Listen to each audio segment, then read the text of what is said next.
Intervalo hebdomadário, o que que é isso, né? Então pensa aqui comigo, ó. Sabe a jornada 6 por 1? A jornada 6 por 1 é você trabalha 6 dias e folga um, obrigatoriamente. Esse intervalo hebdomadário é o sétimo dia de descanso. Então, deu 6 dias de trabalho, no sétimo, obrigatoriamente, você tem que descansar. Porque se você não descansar no sétimo, você tem o direito de receber isso em dobro. Sem prejuízo de continuar com o direito de folgar, tá bom? Ótimo. O que é tempo à disposição? Se você ler isso no enunciado, né? Ou se você pensar na situação assim, ó, a pessoa tá ali aguardando ordens, tudo isso é contado como tempo à disposição. E tempo à disposição é como se você estivesse trabalhando. Então pensa lá numa situação, por exemplo, que eu tô lá na empresa, eu tô para trabalhar na empresa e a empresa não me dá ordem, eu fico lá esperando. Aí chega no final do dia, o empregador fala assim para mim: "Ah, não teve trabalho, né, Joyce? Então, você vai ter que vir trabalhar no sábado para compensar esse dia que você tava aqui". Você fala: "Não, eu tava à sua disposição, tipo, você que não me deu trabalho. Eu tava aqui esperando". Essa é a ideia. Se você ficar fora do teu horário, por exemplo, ou ficar no intervalo, né, ali trabalhando fora do seu horário, isso aí você tá trabalhando, é hora extra. Mas olha isso aqui para você entender o que eu quero dizer sobre tempo à disposição e intervalo não previsto em lei. Veja, se eu tiver um intervalo legal, por exemplo, eu trabalho das 8 até as 18, isso dá 10 horas de trabalho. Eu tenho que ter pelo menos de 1 a 2 horas de intervalo. Se eu tô lá no intervalo de 1 a 2 horas, esse intervalo não computa na jornada. Mas pensa assim, ó, tem empresa que faz. Você entra às 8, aí às 8h30 até às 9 você toma um café da manhã, 30 minutos de intervalo. Aí depois, no horário de almoço, você tem 1 hora de almoço. E aí chega no final do dia, ela fala: "Ah, você vai ter que trabalhar meia hora a mais pra mim, porque eu te dei meia hora de café". Mas não funciona assim, sabe por que não? Por quê? Porque esses 30 minutos você me deu, empregador, porque você quis, eu não pedi. Então eu não posso ficar trabalhando 30 minutos a mais pra você. Porque eu não estava trabalhando nesses 30 minutos porque você que quis me dar esse intervalo de 30 minutos. Então eu não posso ser o responsável por pagar esses mais 30 minutos pra você. Você que quis me dar esse intervalo. Não foi a lei que te mandou me dar? Você me deu esse intervalo porque você quis. E é isso que diz essa súmula 118. Olha, os intervalos concedidos pelo empregador na jornada de trabalho que não sejam previstos em lei, e aí você vai acrescentar, nem previstos em norma coletiva, tá bom? Representam tempo à disposição. É como se você estivesse trabalhando. Representam tempo à disposição. É como se você estivesse trabalhando. De novo, representam tempo à disposição da empresa, que devem ser remunerados como serviço extraordinário, hora extra, se acrescidos ao final da jornada. Então, se ele fala pra mim: "Ah, já que você ficou lá 30 minutos tomando café da manhã, que eu que deixei, eu que o empregador falei pra você, das 8h30 às 9 tem que tomar café da manhã. Você vai trabalhar 30 minutos a mais". Não, se eu trabalhar os 30 minutos a mais no final da jornada, isso é hora extra, certo? Quero falar pra você sobre banco de horas. Banco de horas, de boca, escrito e 12 meses. Olha só. O que é banco de horas? Banco de horas nasce assim. Você trabalhou a mais, você tem que receber em hora extra. Mas, com o passar do tempo, o empregador e o empregado eles podem negociar isso, né? Então imagina, chefe, eu queria faltar amanhã, mas eu vou faltar porque eu quero faltar mesmo. Você me libera? Eu trabalho a mais outros dias para compensar as horas de amanhã. Pode ser? Ou então eu vou levar meu filho no médico. Meu filho é maior de idade, sei lá. E eu queria acompanhar ele, é importante que eu esteja. Posso trabalhar mais durante a semana, para a semana que vem eu tirar essa folga? Isso que era o banco de horas. Você trabalha mais para um dia você folgar. E aí isso começou a ser muito corriqueiro, muito corriqueiro. A pessoa trabalhando a mais para folgar num outro dia. Né? Ela faz um banquinho ali, um banco de horas. Ela faz uma poupança de horas. Só que o que aconteceu? O que começou a acontecer? Começou o empregador pedir para você trabalhar mais. E ali, ao invés de ele pagar hora extra, ele anota num registro essas horas. E ao invés de ele pagar hora extra, ele deixa você descansar nos dias que forem melhores para ele. E começou a dar um rolo, gente, gigantesco. Por quê? Porque isso é uma forma de não pagar hora extra, concorda? É uma ótima forma de não pagar hora extra, porque você só vai pagar o banco de horas se você não compensar. E aí que isso só podia então ser negociado com o sindicato, afinal de contas, né? Você tá ali trabalhando a mais sem receber hora extra e quem vai fazer esse controle? Como é que vai ficar? Qual que é o limite para você pagar essas horas caso a pessoa não descanse, né? E se você faz há esse combinado ali, né, com o empregado, e você fizer a compensação, ou seja, trabalhar mais e trabalhar menos, dentro do mesmo mês, que foi o que eu coloquei para você, você não precisa fazer nada por escrito. Por quê? Porque chegou no final do mês, ele trabalhou as mesmas 220 horas, trabalhou a mesma quantidade de horas que ele já era contratado para trabalhar. Então ele compensou tudo, ganha as horas a mais e as horas a menos, compensou tudo dentro do mesmo mês. Por isso que eu falei aí, ó, até de boca, dentro do mesmo mês, eu não preciso sequer fazer isso por escrito. Só que desde que seja no máximo as 44 horas semanais e no máximo as 2 horas essas por dia, né? E eu não posso ultrapassar as 220 horas no mês, certo? Ótimo. Agora, se for para ser dentro do mês, para mim não compensa disso o empregador. Aí veio o legislador e falou: vamos fazer o seguinte então, pra gente não precisar ficar acionando o sindicato toda hora, vamos fazer que, se você fizer um acordo escrito com o empregado, você é empregado direto, sem sindicato, e esse acordo escrito, você colocar que você vai compensar as horas ou pagar em até 6 meses, você não precisa do sindicato. Então, essa foi a novidade da legislação. Então, hoje, o que os empregadores podem fazer? Eles podem chamar o empregado e falar: olha, a gente vai fazer aqui um banco de horas e eu vou fazer um banco de horas com fechamento de 3 meses, por exemplo, que é o mais comum. Se em 3 meses eu não deixar você folgar nessas horas a mais que você está trabalhando, eu vou te pagar como hora extra, ou eu vou te pagar como hora. Depende do que vai ser combinado ali, entendeu? É isso.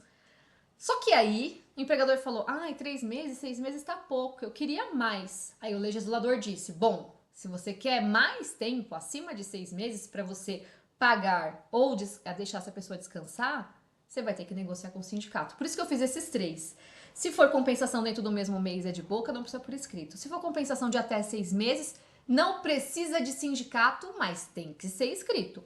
E se for até 12 meses, eu preciso que seja escrito com o sindicato. De que jeito? Por meio de um acordo coletivo de trabalho ou convenção coletiva de trabalho. E eu falei para você aí do hipersuficiente. O hipersuficiente, ele negocia como se fosse o sindicato.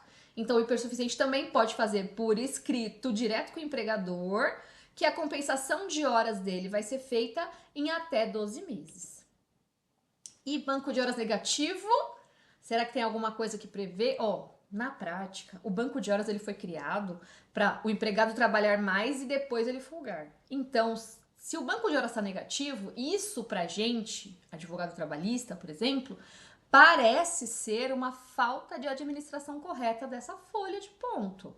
Quando eu vejo a pessoa que está devendo horas no banco, tá faltando ali um posicionamento mais firme de controle dessas horas. A pessoa tá chegando muito atrasada, como é que tá? O que tá acontecendo, certo? Então, o banco de horas, normalmente, ele é para ficar positivo e o empregador pagar. Porém,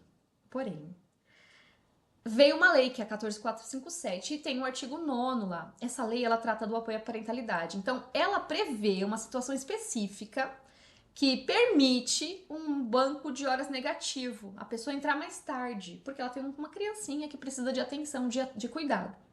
E aí, como é que fica, né? Imagina, o empregador ele permite que a pessoa tenha um horário flexível de entrada, mais tarde. E aí essa pessoa, de repente, vai e pede demissão e fica lá com um banco de horas negativão. Imagina, ó, o empregador deixou a pessoa entrar mais tarde porque a lei determina assim. Aí, a pessoa fica devendo um monte de horas no banco de horas. E ela pede demissão.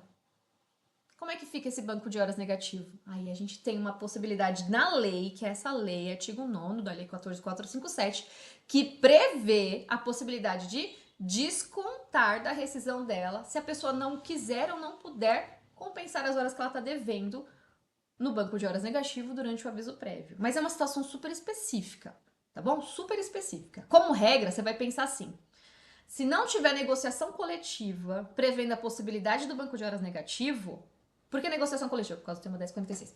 Se não tiver, o empregador não pode, ele vai ter que morrer com prejuízo, tá bom? Essa é a regra geral.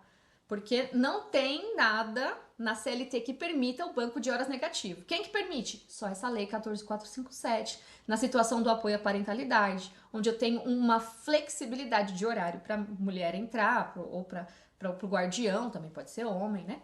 E aí eu tenho a possibilidade de descontar essas horas negativas. Mas como regra, a FGV não vem aceitando, né, esse posicionamento de tipo, tá negativo, pode descontar. A não ser que seja por negociação coletiva por causa do tema 1046, certo? Pode ser que na sua prova caia tempo parcial. Então, o que é esse tempo parcial? Tempo parcial não era até 44 horas semanais, mas tem um tipo de contrato que é até 36 horas. Então, considera-se tempo de regime parcial aquele que não exceda 36 horas. E se ele trabalha 36 horas, não pode fazer hora extra. Ah, mas eu quero fazer tempo parcial e eu quero que ele faça hora extra. Então, é um contrato de 26 horas. É mais para cair em prova, né? Na prática, hoje em dia, gente, vou falar a verdade para vocês. Não está sendo aplicado. Eu não vejo aqui no escritório nada de tempo parcial. Não, em 3 anos, eu não vi nada. Mas tem aí a possibilidade, desde a reforma trabalhista, dessa previsão. O que tempo parcial muda para as férias? Para o trabalhador comum de CLT, nada. Ele só vai mudar para os domésticos, na Lei Complementar 150. Então, se a pessoa tem tempo parcial, após 12 meses de trabalho, para a CLT, o empregado, ele é normal. As férias dele, 30 dias normal. Agora, se a gente vai falando de empregado doméstico, e esse é o ponto, aí sim você vai ter uma proporcionalidade de dias de férias com base nas horas que a pessoa trabalha, tá bom? Então, ela vai ter 18 dias de férias se ela trabalhar mais do que 25 horas semanais, mas isso só para doméstico. Para empregado comum, não muda nada. Já falamos também sobre essa jornada 12 por 36, você lembra? Para o STF, é válido o acordo escrito, tem que ser escrito, não pode ser de boca, para a jornada 12 por 36. Na prática, gente, o empregador coloca no contrato de trabalho 12 por 36 e isso é um acordo individual escrito. Sim, o que está no contrato, assinado pelas duas partes, é um acordo escrito. Falamos do banco de horas, né? Então, não preciso de acordo coletivo, convenção coletiva, se eu compensar dentro do mesmo mês ou em até 6 meses, como eu falei para vocês. E já falamos também da jornada por tempo determinado, por prazo parcial. Olha, isso aqui eu quero trazer por quê? Porque é um ponto de atenção. Pensa você numa situação que uma pessoa vai trabalhar num local insalubre. O local insalubre, a pessoa só pode trabalhar no prazo máximo que a lei permite, né? Que é de 8 horas. Só que aí veio reforma trabalhista e mudou isso um pouco e falou, ó, se você for trabalhar 12 por 36 no local insalubre, você não vai precisar de licença prévia para essa atividade. Ó, veja, o artigo 60 ele tem um parágrafo único e ele fala exatamente isso que eu acabei de dizer. Excetuam-se da exigência da licença prévia jornadas de 12 horas de trabalho por 36 horas ininterruptas de descanso. Pensa numa situação, você está trabalhando na insalubridade e aí você vai trabalhar por 12 horas seguidas com insalubridade. Você não acha que a gente precisaria ter a autorização, uma licença prévia do Ministério do Trabalho? Porque se fosse para trabalhar 8, precisaria, como diz o caput. Mais de 8 já precisa de licença prévia. É por isso que algumas regras da CLT foram desregulamentadas. É essa situação. Eu estou tirando a necessidade de fazer a licença prévia do Ministério do Trabalho para uma situação de insalubridade, porque eu estou dando mais intervalo para ela depois da jornada, mas ela está trabalhando 12 horas. Então, aqui é um exemplo de desregulamentação. E aí, para a sua prova, pode cair assim: para jornadas acima de 8 horas, sempre será exigível a licença prévia? E não, se for 12 por 36, eu não preciso de licença prévia por força de lei. Muito bem. Já falamos também que não pode exceder 5 minutos, né? Observados os 10 minutos. E situações de horas extras por necessidade imperiosa. Se cair isso, situação de hora extra por necessidade imperiosa, pode até ultrapassar as 2 horas, tá, gente? Porque não pode parar. Então, regra geral, não pode ultrapassar as 2 horas. Mas, se for imprescindível, né? Não posso mesmo, aí nesse caso tudo bem. O que é essa tal de hora itinere? Olha, antes da reforma, o tempo de deslocamento da casa até o trabalho, se eram preenchidos alguns requisitos, podia ser que o empregado recebesse por esse período. Chamava hora em itinere. Só que aí veio a reforma trabalhista e alterou a legislação e trouxe esse parágrafo 2º que fala que qualquer que seja o transporte, esse tempo de deslocamento até o trabalho e de volta, ele não é computado na jornada de trabalho, porque a pessoa não está trabalhando. Então vamos entender isso. Quando ele sai da casa dele e vai para o trabalho, mas demora 3 horas, professora, não importa. ele não tá trabalhando, então ele não vai receber por essas horas. Isso não vai contar em hora extra, isso não vai contar pra nada, tá bom? Não vai contar pra dinheiro nenhum, porque não vai ser computado na jornada, porque não é tempo à disposição. Aí a pergunta da pegadinha é, você já sabendo a regra, qual que seria a exceção? Se a pessoa ficar trabalhando nesse período. Então imagina que no período que ela tá se deslocando da casa dela para o trabalho, ela continua trabalhando, este tempo de trabalho é tempo de trabalho. Então, por mais que ela esteja em itinerário, né, em percurso, ela tá trabalhando. Então, porque ela está trabalhando, aí vai ser contado na jornada. A professora confundiu. Ó, regra. Saiu de casa e ficou fazendo as tuas coisas até chegar no trabalho, ouvindo música, se divertindo, seja lá o que for, que não é para a empresa, isso é hora em itinerário e você não vai receber por elas. Porém, se o empregador falar assim para você, olha, leva 3 horas, né, dona Joyce, pra senhora chegar aqui. Por que você não aproveita esse hora e vai fazendo uma planilha aqui pra gente? Vai adiantando o serviço aqui. Leva o computador para facilitar. Ou faz pelo celular mesmo. Isso não é uma situação de hora e itinerário de percurso normal. Isso é trabalho. Então, nesse caso, você está trabalhando. Então, isso aqui deve ser computado na sua jornada. Entenderam a pegadinha? Ótimo.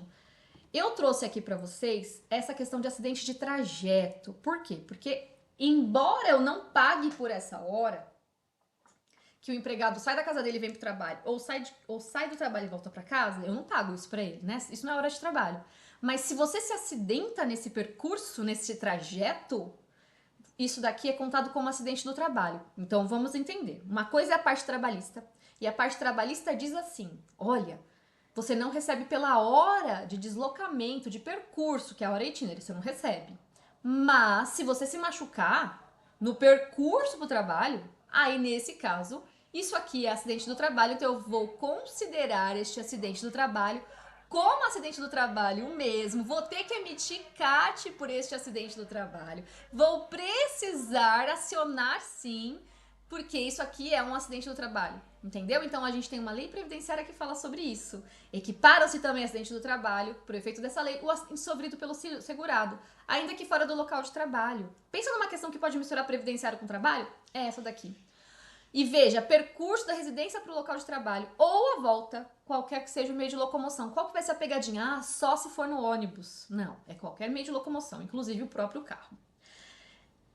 E aí eu vou falar para você, tempo à disposição, que é uma dúvida que todos os alunos têm, mas professora, eu vou ter que pagar a mesma coisa para a pessoa que não está trabalhando para aquela que está efetivamente ali, ó, na labuta? Sim, porque a pessoa está à disposição de você, aguardando ou executando as ordens, salário hora igual. E o que não é, então, tempo à disposição? O que você faz para você, por você, né? Então, você tá fora do horário de trabalho, tá fora, tá bom? Acabou seu expediente. E você ficou lá dentro da empresa porque você quis. Para ler a Bíblia, ou para outra prática religiosa, para tua fé, para você exercer sua fé, seja lá qual for, isso aqui não é tempo à disposição, cara. Você tá ali trabalhando, não, você tá ali fazendo o que você quer porque você quer. Para descansar, para lazer, para estudar, para comer, para ficar ali numa atividade de relacionamento social porque você quis, por escolha própria, você quis, para tomar banho porque você quis, para trocar de uniforme porque você quis, porque a empresa não te obrigou. Isso daí não é contado na jornada e você não recebe por isso, tá bom? Ótimo. De intervalo. Intervalo dentro da jornada. Até 4 horas eu falei para você não precisa dar intervalo. De 4 a 6, 15 minutos e o empregado não recebe por isso. Mais de 6 horas de trabalho, intervalo de 1 a 2 horas e também o empregado não recebe por isso. E aí, tem aí a sua fundamentação, que é o artigo 71. Para qualquer trabalho contínuo que não exceda 6 horas, né? Então, que não exceda 6 horas, ou seja, até 4 horas, não tem intervalo. De 4 a 6, 15 minutos. De mais de 6, 1 a 2 horas. Eu posso reduzir isso? A pergunta pode vir, né? Que eu coloquei da reforma trabalhista. Você pode reduzir essa a um mínimo de 1 hora? Pode. A partir de 30 minutos. Pode ser 35, 40, 45, 50, 55, 51, não importa. Mais do que 30, pode, mas eu preciso obrigatoriamente de negociação coletiva ou que ele seja hipersuficiente. Muito bem. A reforma trabalhista, ela fala desse intervalo e que eu não preciso de negociação coletiva para o intervalo de 12 por 36 ser indenizado. É muito importante você entender essa parte, porque eu posso reduzir o tempo de intervalo de trabalhador comum? Posso. Até quanto? 30 minutos. Beleza. Mas aí, a pegadinha é, eu posso indenizar o intervalo da jornada 12 por 36? Eu não preciso de negociação coletiva para isso. Pesado, né? Pesado, pesado. E aí, qual é a situação? Antes da reforma, quando você tinha a situação de pessoa que não goza do intervalo, aquilo era contado como hora extra. Hora extra, gente, ela reflete em tudo, inclusive, se a pessoa fica fazendo muita hora extra por muito tempo, quando eu paro de fazer hora extra com ela, ela para de prestar hora extra, tem até uma indenização para isso, né? Então, qual que é a pegadinha aqui? A mudança da lei veio para dizer, olha, a natureza do pagamento da hora que ele vai trabalhar durante o intervalo é indenizatória. E por ser indenizatória, então não é trabalhista e não reflete nas outras verbas, tá bom? E é só pelo período suprimido. Então, se a pessoa tinha 1 hora de intervalo e trabalhou por 45 minutos, eu só vou indenizar os 45 minutos, não 1 hora inteira. Se a pessoa tinha 1 hora de intervalo e trabalhou por 30 minutos, do intervalo dela, eu só vou pagar esses 30 minutos com indenização de 50%. Tem uma situação ali para o maquinista, que ele também tem direito de intervalo, tá bom? Que eu coloquei para vocês. E o digitador também, que tem que ter um descanso de 10 minutos a cada 90 minutos de trabalho consecutivo. Você sabe que o operador de telemarketing, ele tem as pausas dele, né? 10 minutos depois da primeira hora de trabalho, 20 minutos no meio da jornada e 10 minutos antes da última hora de trabalho. Mas ela não tá na CLT, essa jornada. Ela tá na NR17. Agora, o maquinista tá na CLT. O digitador, ele tá na CLT. Por isso que ele tá aqui. Por isso que eu coloquei ele aqui. A cada 90 minutos de trabalho, a CLT manda ele descansar 10 minutos. Certo? Muito bem. E também, quem trabalha com aquelas temperaturas muito baixas, né? Também tem que ter um intervalo, gente. Então, ele também tem que ter um intervalo para quem trabalha numa situação muito de frigorífico, por exemplo. Depois de 1 hora e 40 minutos de trabalho, ele tem que parar 20 minutinhos ali para descansar. Vamos falar de outro assunto, né? Falamos bastante de intervalo. Quero falar com vocês. Isso tem a ver com intervalo, mas tem a ver também com direito coletivo. Será que pode, dentro do meu intervalo, o pessoal do sindicato vir na empresa para apresentar alguma pauta? E aí veio um precedente normativo que fala sobre isso, né? Que pode. Então, é assegurado o acesso dos dirigentes sindicais nas empresas nos intervalos que eles estão destinados para alimentação. Então, pode. Só que eu não posso ter divulgação de matéria político-partidária ou ofensiva. Então, a apresentação de pauta pode? Pode, mas se for para apresentar matéria político-partidária ou ofensiva, não pode. De responsabilidade, que também é importante saber, a gente tem que saber que, a CLT, ela fala sobre a empreitada, né, e a subempreitada. Isso já foi objeto de prova, então a gente precisa conhecer. Se eu tiver um contrato e eu contratei uma empresa, essa empresa ela pode contratar uma outra empresa para realizar aquela obra para mim. Isso que é a subempreitada. Né? Então eu contrato um empreiteiro e o empreiteiro contrata uma outra pessoa para fazer essa atividade. Como é que fica a responsabilidade? Dá uma olhadinha aí no 455.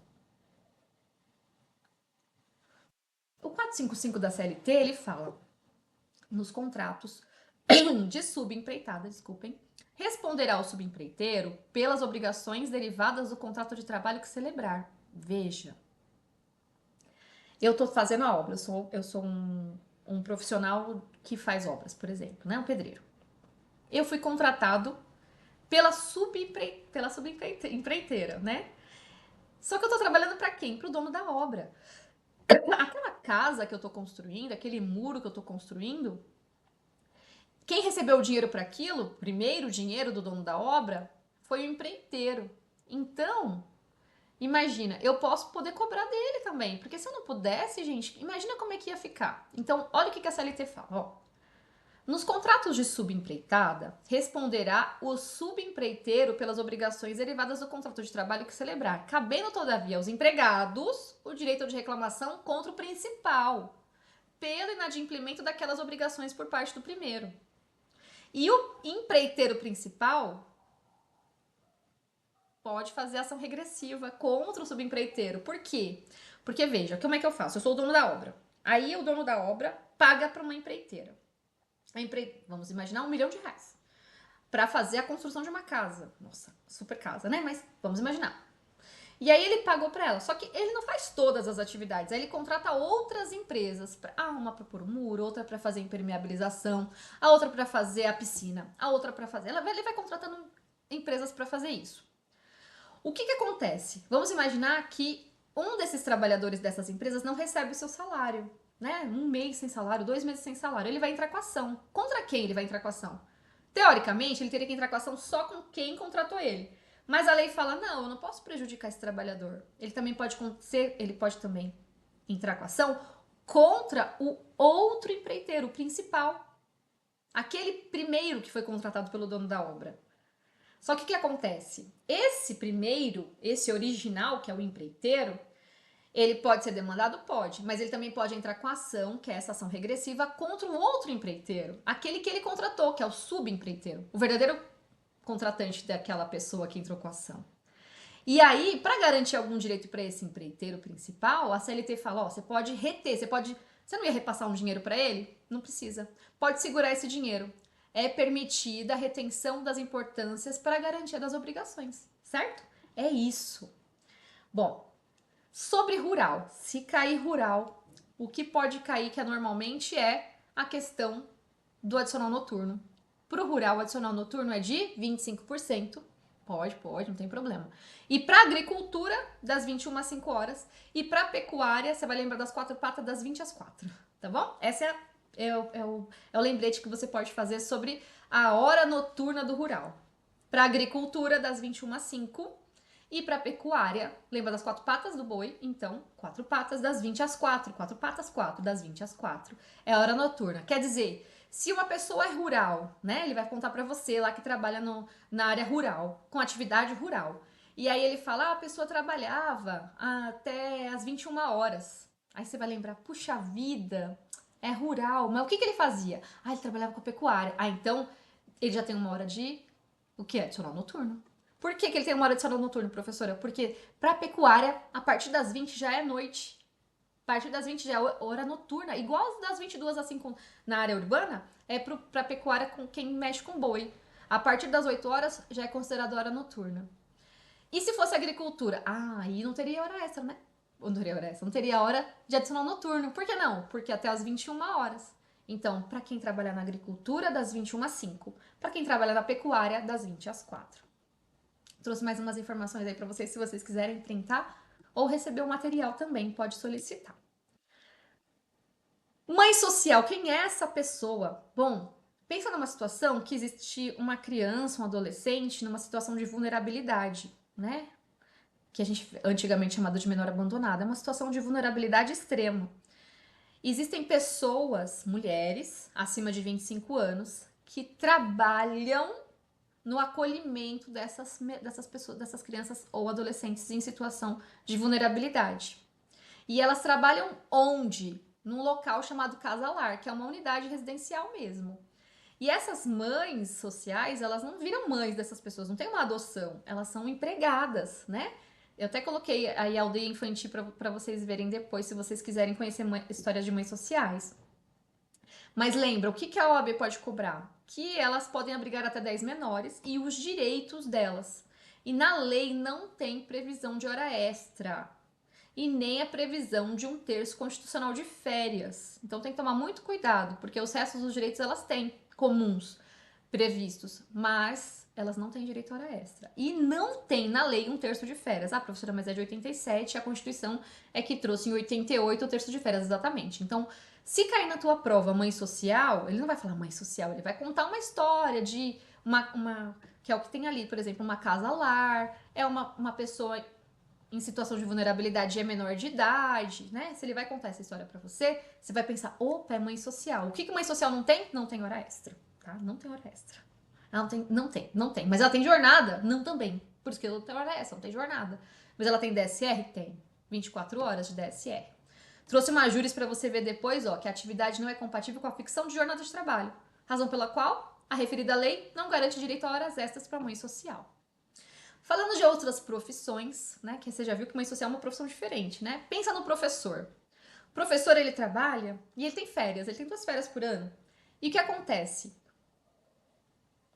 Num contrato por prazo determinado, acabou aquele período, acabou. Mas para o professor que não tem contrato por prazo determinado e ele recebe nas férias, como se ele estivesse trabalhando, o que muitos donos de escola estavam fazendo? Ah, como você já vai receber pelas férias, eu não vou te pagar aviso prévio, porque você vai receber sem trabalhar já.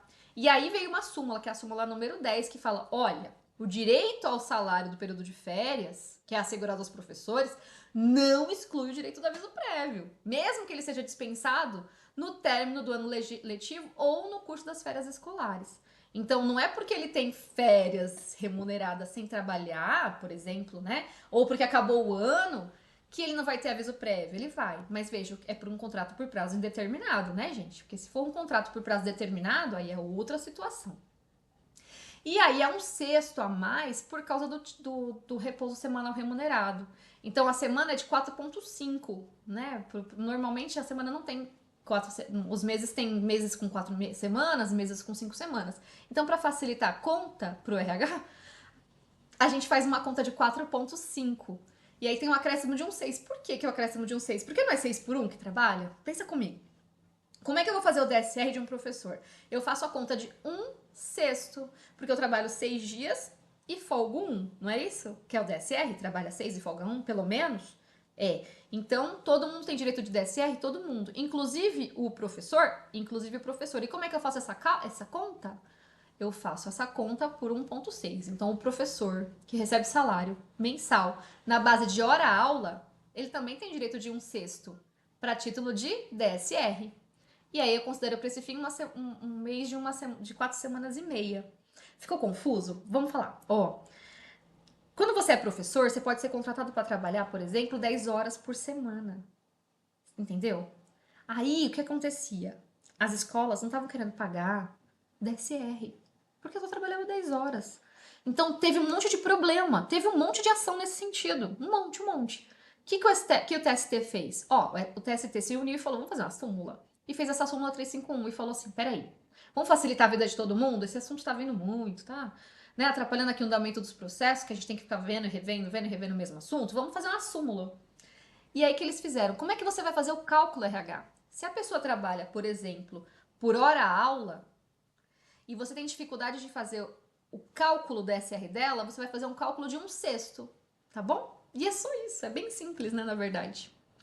E aí o professor não pode trabalhar de domingo? Não pode trabalhar de domingo, tá bom? Não pode ter regência de aula de domingo? Não pode. Nem trabalhar em exame? Não pode. Ai, professora, mas eu tenho certeza que quando eu faço concurso, tem um professor lá trabalhando. Eu sei, mas não pode, tá bom? Tá aí no 319 da CLT. E tem mais um pouquinho de professor para vocês. Por favor, deem uma olhada. E o que eu vou falar para vocês é: se o professor casar ou se perder alguém como cônjuge, pai, mãe ou filho, ele tem o direito de faltar mais dias do que o comum para as outras profissões, tá bom? Se ele casar, ele tem 9 dias de licença gala. Ou se ele perder alguém, ele tem 9 dias de licença luto, certo? Muito bem. Tem mais um pouquinho de professor aqui para vocês, e eu peço por favor para que vocês vejam. E aí a gente entra com bombeiro civil. Caso eu te pergunte, bombeiro comum, né? Bombeiro penal, ele é um servidor. Mas o bombeiro civil, não, o bombeiro civil ele é um empregado. Então o bombeiro civil, ele tem ali alguns direitos. Então, o uniforme especial e pago pelo empregador, o seguro de vida em grupo, que é estipulado pelo empregador, e o adicional de periculosidade, 30% sobre o salário dele, mensal. E o direito à reciclagem também. A figura do autônomo. Quem que é o autônomo? Pensa numa situação. Eu coloquei ele na corda bamba porque o autônomo nunca sabe quanto vai receber. E assim é a vida do advogado, né? Que é autônomo. O autônomo, ele pode trabalhar para várias empresas. O autônomo, ele não tem jornada de trabalho. Entende? Porque ele é livre. Ele é livre. Então, veja. O autônomo, se ele tiver um contrato de autônomo, ele não é empregado. Por que ele não é empregado? Porque ele não tem um requisito. E qual é? Subordinação. Ele é livre. Ele que às vezes estipula o próprio valor do serviço dele. Ele não vê pelo valor de negócio de todas as outras empresas ou pessoas que fornecem aquele serviço. Ele escolhe, né? Então, por exemplo, quem vai cobrar seus honorários? Você. Você vai trabalhar, vamos supor que você trabalhe para um escritório de contabilidade. Você é advogado desse escritório de contabilidade. Quanto vai ser seus honorários, doutor autônomo?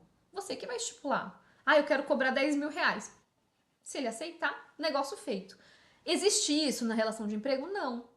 Ah, mas você tem que trabalhar pra gente pelo menos 3 horas por dia. Tá bom, não tem problema. Eu me dedicarei essas 3 horas por dia. Quando? Livre, vamos negociar aqui. Olha como é diferente da relação de emprego. Por quê? Porque não tem subordinação com o autônomo. Por isso que quando a gente vê no enunciado uma situação onde ele estava sujeito a controle de jornada, medidas disciplinares, ele não é um autônomo, ele é um empregado disfarçado de autônomo. E aí ele tem todos os direitos de empregado. Salário mínimo, hora extra, 13º proporcional, férias também proporcionais, mais um terço. Se ele tem hora extra, reflexo disso em tudo. Aviso prévio se sair, multa de 40%, o depósito de tudo. O autônomo não tem nada disso, porque ele é livre. Acabou o contrato, acabou a atividade, acabou. Não é? Não é assim? Quando você é contratado como advogado, você fez o processo para a pessoa, levou 5 anos, você vai lá receber 30% de honorários. Mas você vai cobrar hora extra?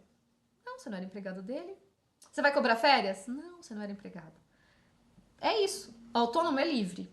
Claro que se a gente estiver diante de um enunciado que vai te contar uma história que ele está sujeito a controle de jornada, por exemplo, ele não é autônomo. E se ele não é autônomo, ele tem todos os direitos trabalhistas de um empregado. Coloquei para vocês verem que se ele é autônomo de verdade, gente, segue o Código Civil, porque ele tem ampla liberdade de horário, ele fixa o preço dele, não tem subordinação. Então, vai para a justiça comum, não justiça do trabalho. Trouxe também uma situação de mina de subsolo, por quê? Porque teve Brumadinho, tem muito acidente acontecendo, então pode ser que a FGV goste de trazer novidades para vocês e coloque alguma coisa de subsolo. Ó, as pessoas que trabalham em situação de mina de subsolo, elas têm intervalos próprios. A cada 3 horas de trabalho, por exemplo, elas têm 15 minutos de intervalo, tá bom? Então isso é uma coisa que você tem que saber. E a jornada de mina de subsolo é de 6 horas, até pode ser mais que isso, mas tem que negociar. Muito bem. E da boca da mina, queria falar sobre isso, ó. Não é hora in itinere, o deslocamento que você sai, né, da catraca até a boca da mina. Você tá trabalhando? Não, porque se é mina de subsolo, você tem que estar lá dentro, mas não é hora in itinere. Essa hora, ela é contada como deslocamento de boca de mina. E nesse caso, não é hora in itinere, ele já registrou a entrada na empresa, mas é um deslocamento. E é lá dentro da mina que ele não pode ficar mais de 6 horas. Lá fora da mina, em cima, né, nesse deslocamento todo, vamos imaginar que leva 1 hora para chegar na mina, dentro da mina. Às vezes a mina é bem longe do local onde é a catraca. Gente, estamos falando de um lugar que faz, por exemplo, tem que explodir pedra, né, lá embaixo, lá, montanha, e lá embaixo da montanha, lá embaixo, uma mina de subsolo, sei lá quanto tempo que ele vai ter que descer para fazer implosões e explosões para depois ter lá o produto, vamos imaginar, zinco, né? O que acontece nessa situação? A pessoa lá na entrada às vezes leva um tempão para chegar até a boca da mina.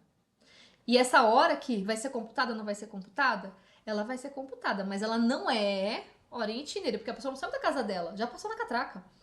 E aí, quantas horas ela pode ficar? Ela pode ficar mais do que 6 horas dentro da empresa, porque ela não pode ficar mais do que 6 horas dentro da mina, certo?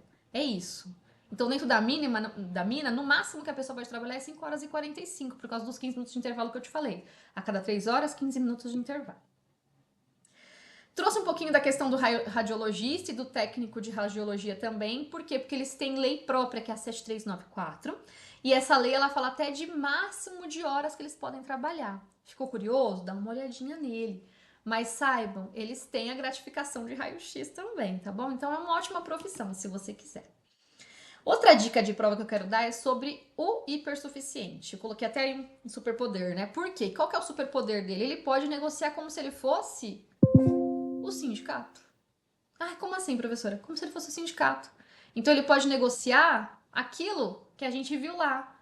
Questão de jornada, questão de redução de salário e jornada também, questão de troca de feriado. Ele pode negociar como se ele fosse um sindicato, mas ele precisa ter 2 requisitos. Qual?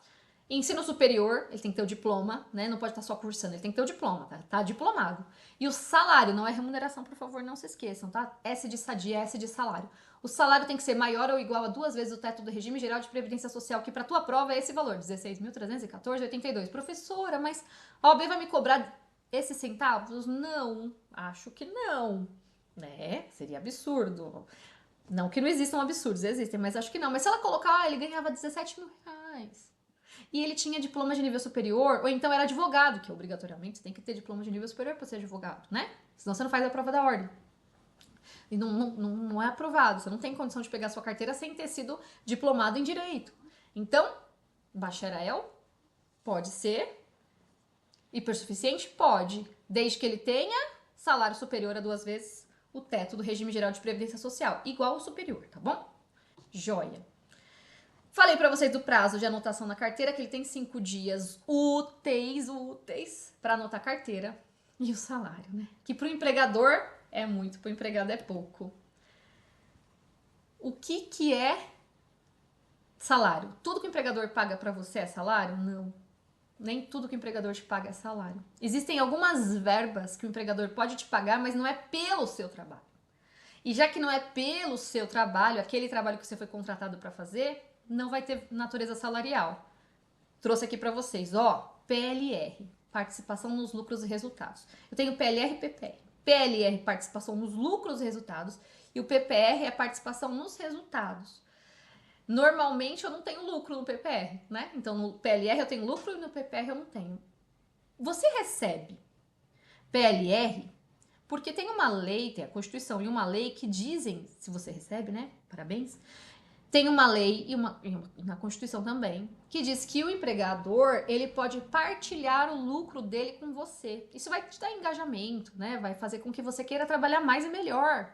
Então ele te parcela, além do valor do salário que ele já te paga, ele te dá um pedaço do lucro dele. É uma composição de capital e trabalho.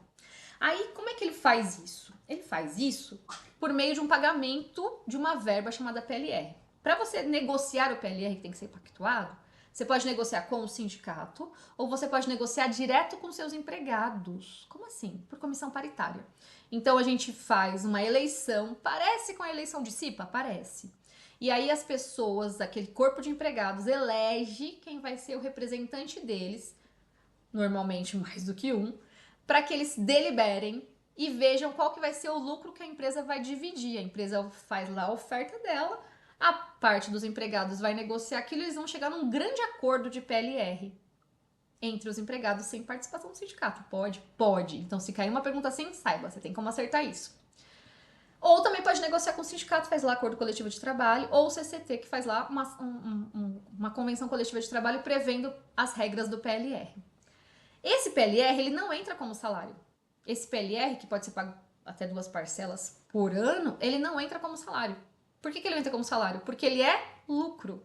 Então, o salário é aquilo que você recebe para fazer o que você foi contratado para fazer. O que você recebe para fazer além do que você foi contratado, talvez já não seja mais salário. O PLR não é salário. Então, por isso que ele não tem natureza salarial. Ele tem natureza indenizatória, que se chama. Só se chama indenizatória. Não que esteja indenizando nada, tá pagando, tá bom?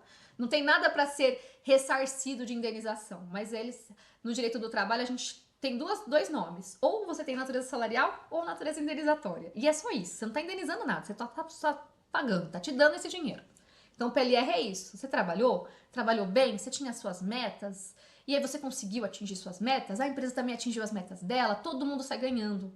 Você recebe o PLR. A grande vantagem para o empregador é que aquele dinheiro de PLR não reflete nas férias, no terceiro em nada, DSR nada. Porque é um PLR, é uma participação nos lucros que você recebe. Né? E também tem várias vantagens. Tem vantagens trabalhistas e previdenciárias também, e tributárias também. Tem uma retenção diferente de imposto de renda. Outra coisa que não tem natureza salarial, ajuda de custo. O que é ajuda de custo? Gente, imagina. Vamos imaginar que você vai ter que... Você é um advogado. E você é um advogado empregado. E você vai ter que ir lá para Pernambuco fazer uma audiência. Só que você mora, por exemplo, em São Paulo. Quem é que tem que pagar para você ir para lá? Ah, professora, a empresa, né? O cliente da empresa, não sei. Exato. Então você vai receber valores como ajuda de custo, porque você vai ter custos. Então a empresa tem que pagar esses custos. Então, toda ajuda de custos para que você desempenhe melhor o seu trabalho, que não são custos que deveriam ser seus, não vai ter natureza salarial. Por quê? Porque você não está recebendo pelo seu contrato de trabalho, né? Olha, eu te pago aqui, por exemplo, R$ 20 por hora. Não, é um gasto a mais que você teve. Eu quero que você venha de carro porque eu sei que transporte público é ruim, né? Então eu vou te dar uma ajuda de custo para você. Você anota aqui, por favor, quando você for para os clientes, anota quanto que você está gastando para você ir de carro, para você chegar cheiroso e perfumado e arrumado no cliente. Aí a empresa te dá um vale combustível como ajuda de custo, você apresenta para a empresa os gastos, uma planilha, as notas fiscais, recibos, e aí esse dinheiro não tem natureza salarial, porque não é um dinheiro que eu te dou para você trabalhar, é um dinheiro que eu te dou para você melhor desempenhar suas atividades, porque você teve esse custo a mais. Diária de viagem também não, né, gente? E auxílio alimentação também, desde que não paguem dinheiro, auxílio alimentação, cuidado. Mas diária de viagem, ó, você vai gastar mais, você vai ter que se vestir melhor, vai talvez lavanderia e tudo mais, eu vou te dar uma diária de viagem. Abonos, prêmios, prêmio, pensa no prêmio, ó. Abono também não pode ser, muitas vezes não, um abono eventual assim até passa. E desde que negociado com o sindicato, não vai ter natureza salarial mesmo. Mas olha comigo, o prêmio.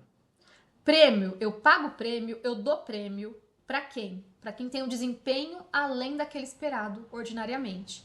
Então eu tenho um desempenho superior ao esperado.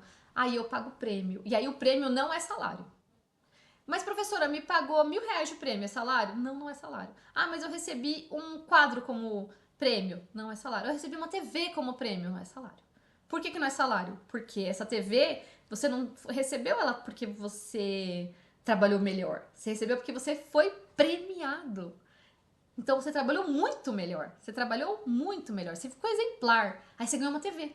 O empregador te deu porque ele quis, né? Ele não era obrigado a te dar, ele te deu porque ele quis. Ele quis te presentear, ele quis te premiar por um comportamento além do esperado, né? Fazer teu contratinho é o esperado, então você recebe salário por isso. Mas se você faz mais e faz melhor, você pode receber o prêmio. E aí o prêmio, segundo o legislador, falou, ó, mesmo que seja em dinheiro, mesmo que seja habitual, ainda assim isso não vai ser salário. O empregador pode pagar à vontade que prêmio não vai ser salário. Mas cuidado. Uma coisa é o prêmio não ser salário, outra coisa é a fraude. Se o empregador fraudulentamente quer parar de pagar comissão para começar a pagar a comissão como se fosse prêmio, para não refletir no salário, aí é fraude. E diante de fraude, a gente não aceita a fraude e aplica a CLT, certo? Então veja bem a questão. Se ela falar sobre salário, aí depois ela fala sobre comissão, e depois ele fala, olha, aí o empregador, para reduzir os encargos trabalhistas, ele passou a pagar as comissões como prêmio. O que é isso? Fraude, né? Por quê? Porque comissão vai refletir em tudo. O seu novo salário vira o da comissão. Já prêmio não. Então, se o prêmio for utilizado para fraudar um direito trabalhista de natureza salarial, isso é nulo. E aí volta a ter natureza salarial, tá bom? Independente do nome. Não é o nome que importa, e sim a realidade que é vivenciada. Vale transporte também não é salário. Salário família também não é salário. Pise PASEP não é salário. Stock option, já ouviu falar disso? Isso é o que é isso? Se cair, você tem que saber. É um direito que o empregador te dá de comprar ações, às vezes num preço muito, muito irrisório, para que quando você saia da empresa, você seja um acionista da empresa. Ó que legal. Então, ele pensa assim, ó, trabalha direitinho, porque você está valorizando o que é meu, o que é seu, o que é nosso. E aí eu te dou o direito de comprar essas ações com um preço muito mais baixo, porque você vai virar um dono. Gente, isso não tem natureza salarial. Por quê? Porque não foi desvirtuado, tá certinho, tá bem feito. Outras parcelas também que você faz a mais, por exemplo, arena, direito de arena. Lembra do direito de arena? Você vai aparecer, né? Vai aparecer ali no jornal, na revista, na internet. Aí você ganha uma graninha para isso. Isso também não tem natureza salarial, porque você ganha o salário para jogar futebol, por exemplo. Mas a tua imagem aparecer como arena, aí já não é natureza salarial.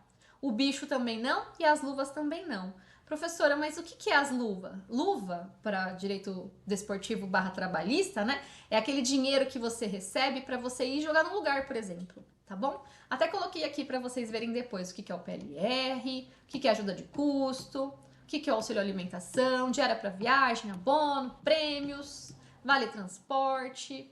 Mesmo que seja pago em dinheiro, não tem problema, tá bom? Não desvirtua o vale transporte, que se for pago em dinheiro, não desvirtua a natureza que é não salarial dele. salário família, seguro-desemprego, PIS/PASEP, o Stock Option que eu te passei também, parcela de exploração intelectual, as luvas, ó, isso que eu queria te mostrar. Eu quero estimular a assinatura de um contrato, eu dou uma grana para ele. Isso não é todo mês, né? Uma grana para que ele aceite aquele tipo de contrato, tá bom? Muito bem. Falei da comissão paritária também para vocês, né? E aí trouxe aqui uma situação de habitação, energia elétrica e veículo fornecido pelo empregador ao empregado, quando indispensáveis para a realização do trabalho, não tem natureza salarial. O que é isso? Pensa assim comigo, ó. A Joyce vai ter que ir lá para Pernambuco. Ela vai apoiar o escritório jurídico de lá da empresa, por exemplo. A Joyce, eu. Aí eu tenho que ir lá para Pernambuco. E aí eu vou ficar, por exemplo, 3 meses lá em Pernambuco, né? A empresa fala assim, ó, pra você não ter gasto, né, a gente vai lá, né, vai ficar muito caro ficar no hotel, a gente vai alugar uma casa por 3 meses pra você, né? Então, você vai morar lá, você não vai ter que gastar com isso, gente, não seria justo. E a energia elétrica também a gente vai pagar pra você, né, e a gente vai te emprestar um carro pra você utilizar enquanto você estiver lá agindo pela empresa. E eu falo, tá bom. Aí o que eu penso? Nossa, ganhei um carro, né? Nossa, esse carro aqui, ele é salário. Não, ele não é, porque eles não me deram esse carro porque eu trabalho bem. Eles me deram esse carro para que eu pudesse trabalhar melhor para eles. O carro continua sendo deles, a habitação é do proprietário da casa, mesmo que seja a habitação da empresa, não importa. Porque para realizar aquela atividade é melhor para a empresa que eu esteja lá perto, que eu esteja lá naquele lugar. O mesmo vale para alojamentos. Por exemplo, vamos imaginar uma empresa e essa empresa ela oferece alojamentos, né? Uma grande fazenda que faz várias casinhas para os seus trabalhadores morarem lá dentro. Essas casinhas não são deles. Eles podem utilizar enquanto tem relação de emprego, mas isso não é salário. Isso não é salário. O que isso não é? Porque isso aqui é para realizar o trabalho. Então, para realizar o trabalho, a gente fala que não é salário. Pelo trabalho, a gente fala que é salário. Falamos também que dos benefícios, né? Então imagina, os benefícios que você recebe, vale refeição, desde que não seja em dinheiro, né? Assistência médica que você recebe, assistência odontológica que você tem, nada disso integra o salário. Então, são benefícios e não integram o salário de vocês.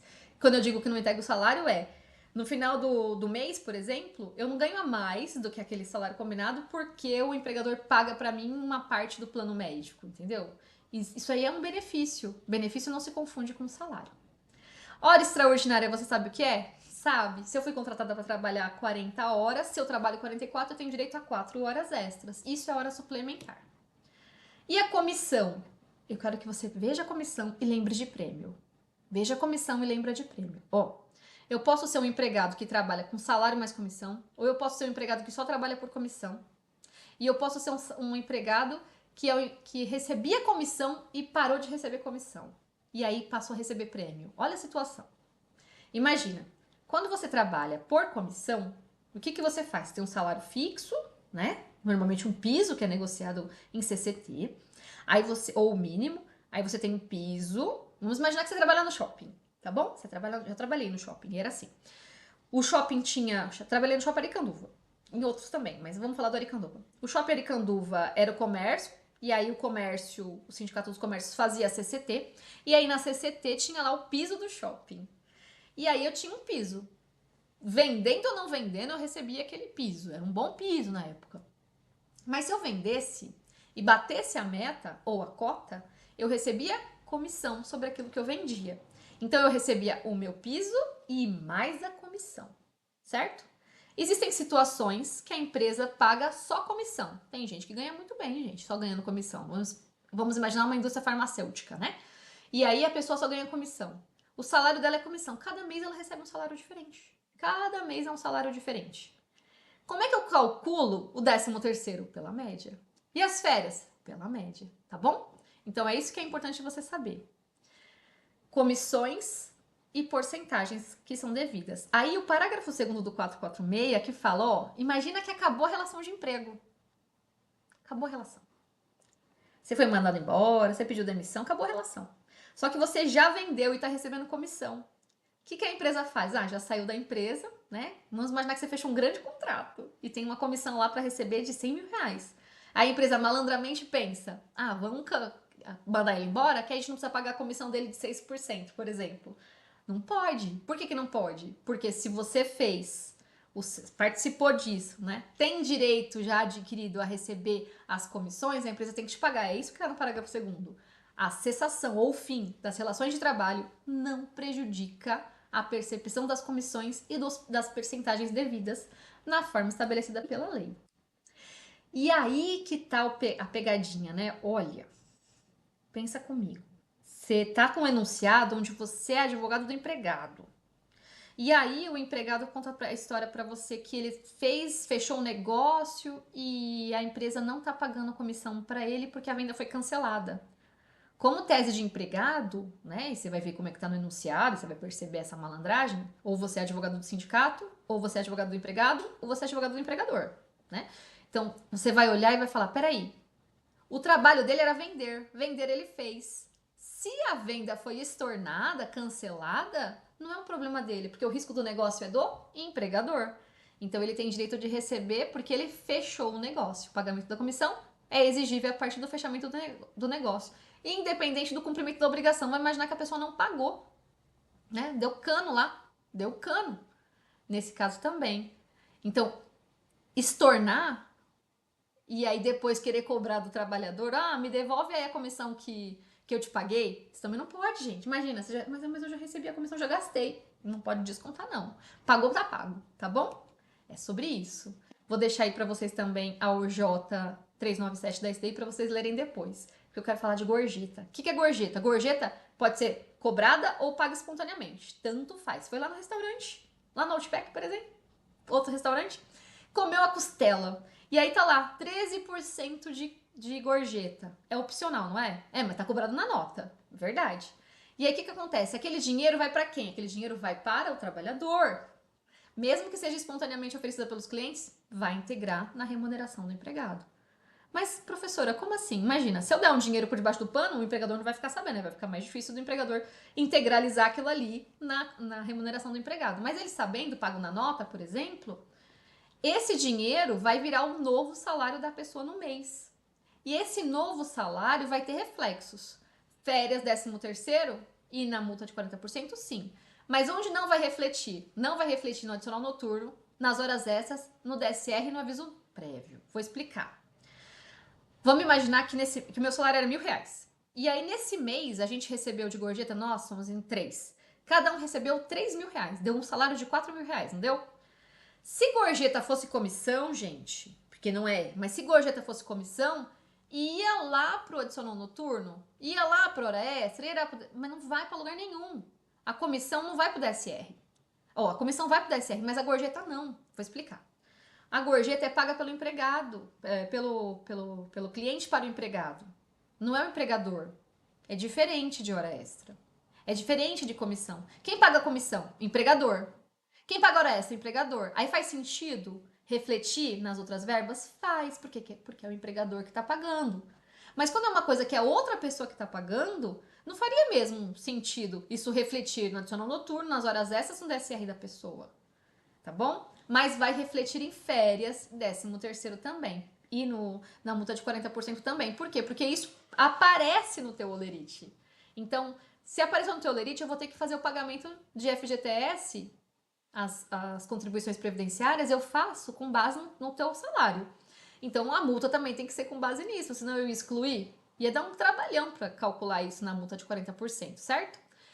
Nas férias também, eu tenho que calcular como se tivesse tudo integralizado. Gorjeta é diferente de comissão, lembra? Comissão vai refletir no DSR, gorjeta não vai refletir no DSR. Por favor, lembra disso. Comissão vai refletir no DSR. Refletir no DSR é que seu DSR vai ter que ser mais alto quando você é remunerado por comissão. Gorjeta não vai refletir no DSR. Então, gorjeta vai só refletir nos 40% nas férias 13º só. Só. Pessoa que vai trabalhar no exterior tem direito a FGTS? O FGTS, sim, incide sobre todas as parcelas pagas para o empregador, ao empregado pelo empregador, na prestação de serviço para o exterior. Por quê? O que estavam fazendo? Mandava a pessoa para o Chile, por exemplo, e aí a pessoa ficava trabalhando lá, você não paga por aqui, mas ele não está trabalhando aqui, então eu não vou recolher FGTS. Precisa sim. Mesmo que ele vá para o exterior? Precisa. E aí o assunto do momento, equiparação salarial. O que é equiparação salarial? É o direito de você receber o mesmo salário da outra pessoa que faz a mesma coisa que você. Não é cargo. Lembra disso, ó. Vamos imaginar que eu seja uma, uma vendedora, tá bom? No meu registro eu sou uma vendedora, meu CBO é de vendedora. Mas na prática eu sou a gerente da loja. Aí, na prática, essa loja tem duas lojas no mesmo shopping, por exemplo, tá bom? Então, é uma loja que é uma empresa que tem duas lojas no mesmo shopping, que vende a mesma coisa, que faz a mesma coisa. Eu entrei para ser vendedora. A Kátia entrou para ser gerente. A gente entrou junto na empresa, tá bom? A gente entrou junto. Embora eu tenha entrado para ser vendedora, no segundo mês eu já estava trabalhando de gerente porque eu era muito boa. Mas a empresa não me promoveu. A Kátia entrou como gerente e assim continuou. Entramos juntas na empresa. Estamos na mesma função. Mas, professora, você não disse que você era vendedora? Não, eu disse que a minha carteira era de vendedora. Mas eu trabalho de verdade, na realidade, pelo princípio da primazia da realidade. A minha função, que é diferente do cargo, a minha função é ser gerente aqui. Mas o meu cargo que tá errado. O cargo que tá de vendedora. Então, veja, o que eu vou fazer? Eu vou olhar as nossas atividades, que é a função, é a atividade, é o que você faz na prática. Eu vou olhar a função. É idêntica? Primeiro ponto para ser equiparação salarial. Kátia ganha 10 mil reais, eu ganho 3, por exemplo. Eu quero ganhar 10, porque é isonômico. Se ela faz a mesma coisa que eu quero ganhar a mesma coisa que ela, certo? Certo. Porque não é ganho, salário não é ganho, salário é retribuição, contraprestação. É algo que você tem o direito de, e não é ganho, porque a gente fala, ganhei tanto, ganho tanto de salário. Não, salário não é ganho. Então, eu tenho, se eu faço a mesma função, primeiro ponto para o meu salário ser igual ao da Kátia. 2, mesma produtividade e perfeição técnica. Eu não falto, né? Eu tenho um bom feedback dos meus colegas de trabalho, que eu sou a gerente deles. Mesmo empregador. É o mesmo empregador? É o mesmo empregador. E as pessoas que entraram na empresa, entraram na empresa juntas, mais ou menos, eu entrei no mesmo dia que a Kátia, mas podia ser menos até, olha como é que vai entrar como equiparação salarial entre pessoas cuja diferença de tempo de serviço, ou seja, para aquela empresa, não seja superior a 4 anos. É um grande número, gente. Eu pego 4 anos. E aí eu olho a diferença do tempo na função. Eu e a Kátia entramos juntas, então ficou fácil de vocês perceberem que eu tenho direito de equiparação salarial.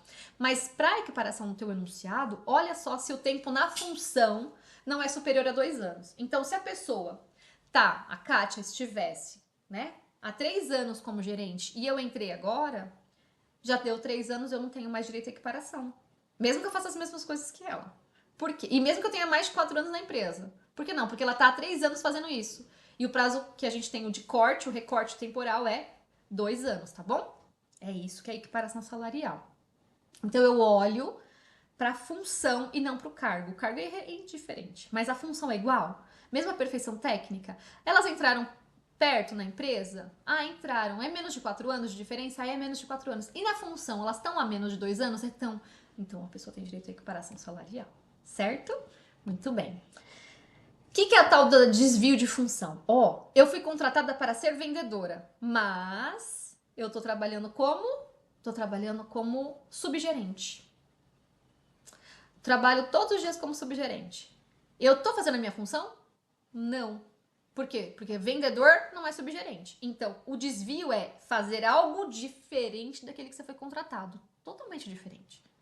Qual que é a diferença de desvio e acúmulo? No acúmulo você faz o seu e também outro. No desvio você só faz o outro, tá bom? Então no desvio de função você só faz a outra função que você não foi contratada. E no acúmulo você faz o seu e mais outras coisas que você não foi contratada. Muito bem, até coloquei a diferença aqui para vocês. E defesa. Quero falar do trintídio. O que é esse tal de trintídio? Trintídio é assim, quando você é de uma categoria de empregados, tem a CCT ou o ACT. E aí tem uma data base que a gente chama. O que é isso? É a época que tem negociação para fazer a nova CCT ou a nova ACT. E aí, nessas negociações, tem reajuste salarial. O que as empresas estavam fazendo? Nossa, vai ter negociação com o sindicato. E aí, eu queria desligar a Joyce. Só que é melhor desligar agora, porque se eu desligar ela depois da negociação, férias, 13º, aviso prévio, eu vou ter que pagar tudo com base no novo salário, né? Vamos imaginar aí, novo salário, vai ficar tudo mais caro para minha folha.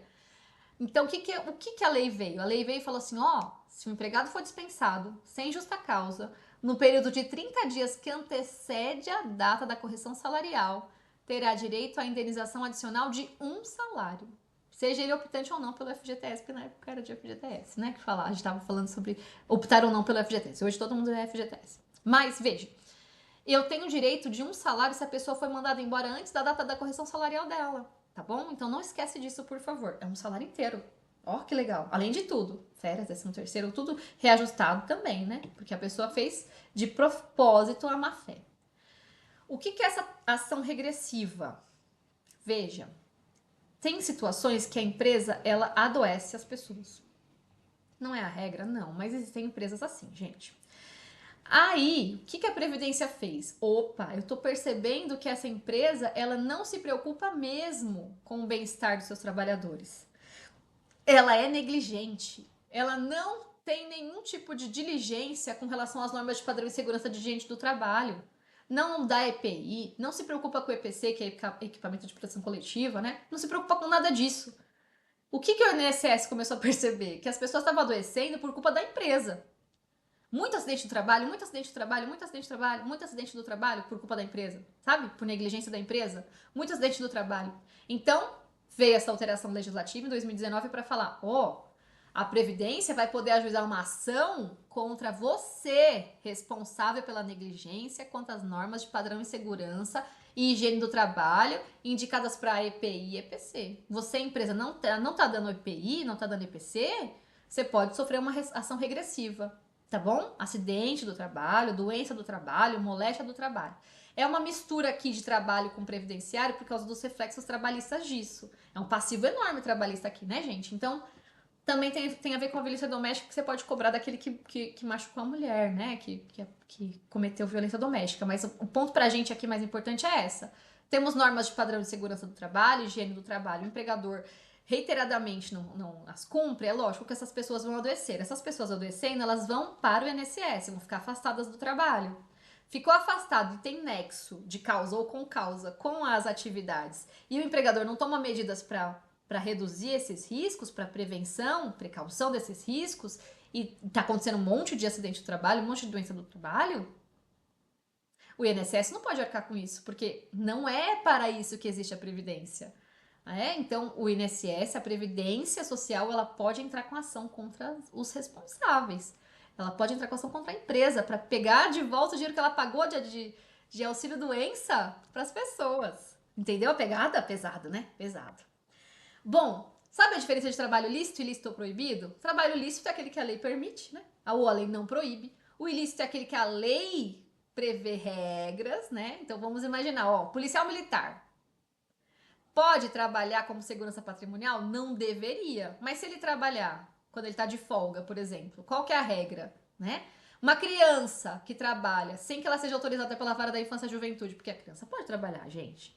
Uma criança que é ator não pode trabalhar? Olha como que a gente tem que tomar cuidado quando a gente fala que a criança não pode trabalhar. Um atorzinho mirim, ele não pode trabalhar?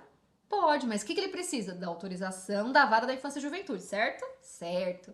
Ele não tem essa autorização. Ah, mas então ele não tem direito nenhum? O trabalho dele é ilícito ou é proibido? O trabalho dele ele não pode trabalhar para ser protegido ou porque o que ele faz é crime? Entendeu a diferença?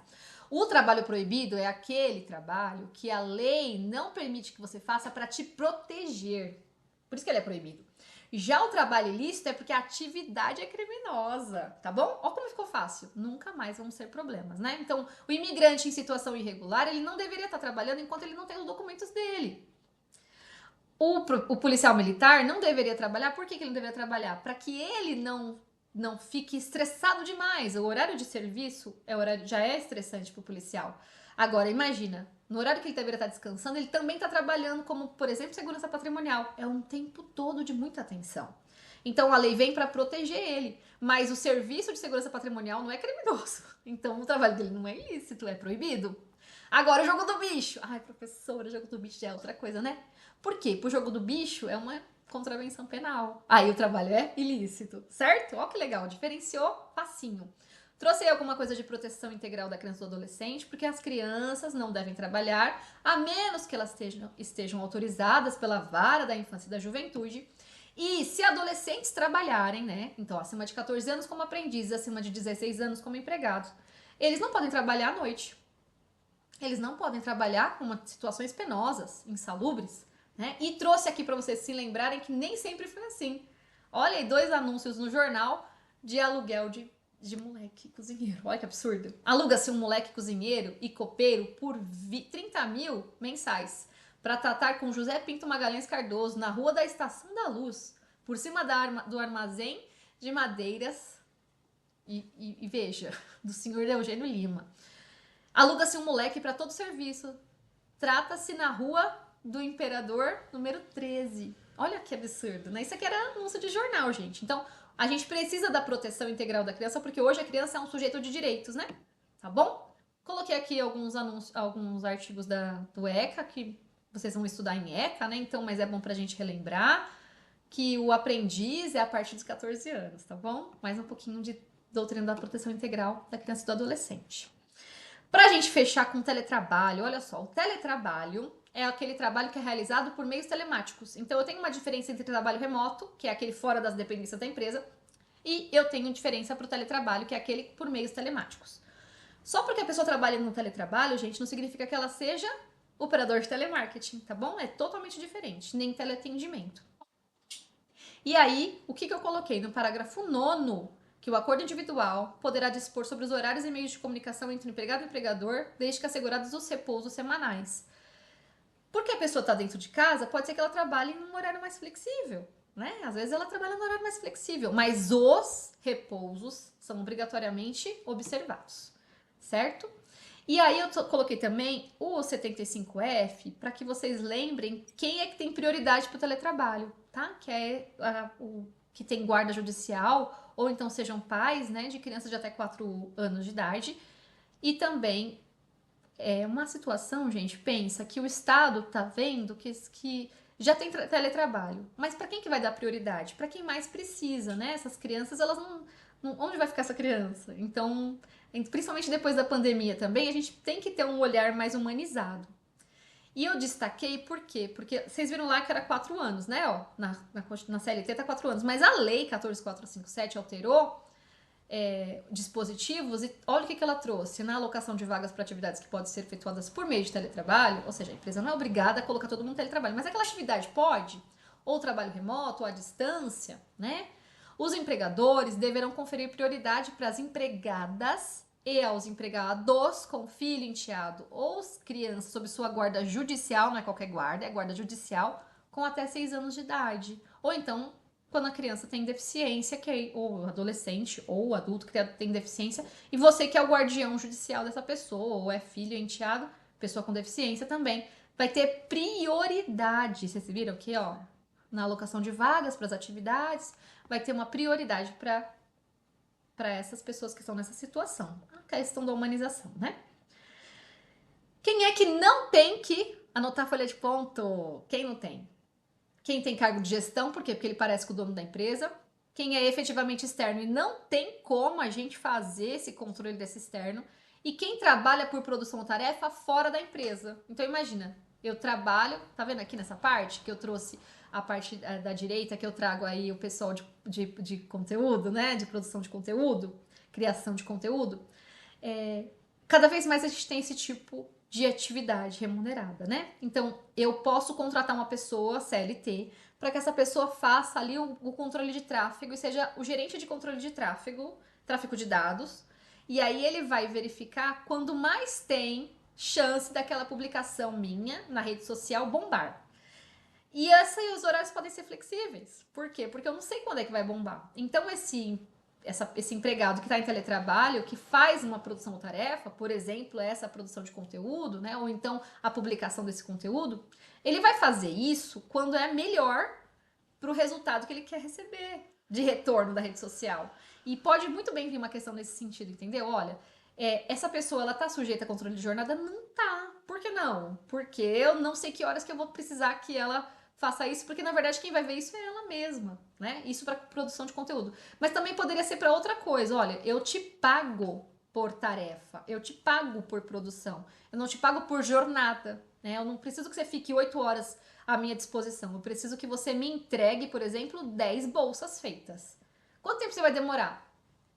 O tempo. Quando você vai começar? Indiferente para mim. Porque eu te pago pelas 10 bolsas feitas. Eu te pago R$1.000 por 10 bolsas.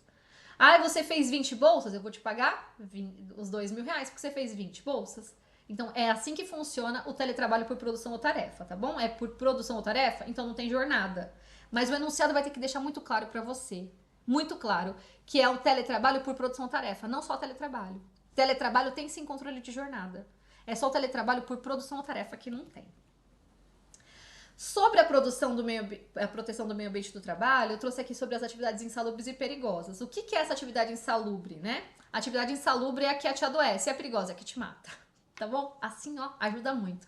Eu preciso fazer exames para ver se você vai adoecer e como é que você veio pro trabalho. Então, eu tenho exame admissional, eu tenho exame periódico e eu tenho exame demissional.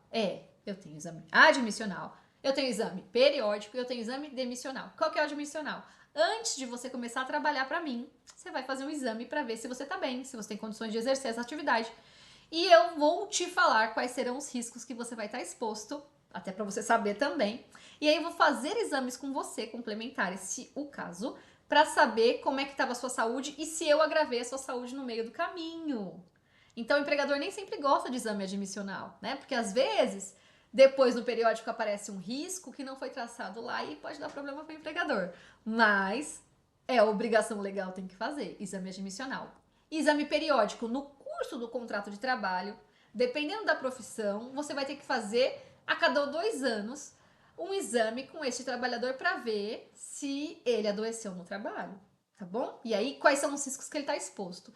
E eu tenho que fazer o exame demissional. Eu tenho que fazer de tudo para ele ir no exame demissional, certo? Certo. Então, lembra disso.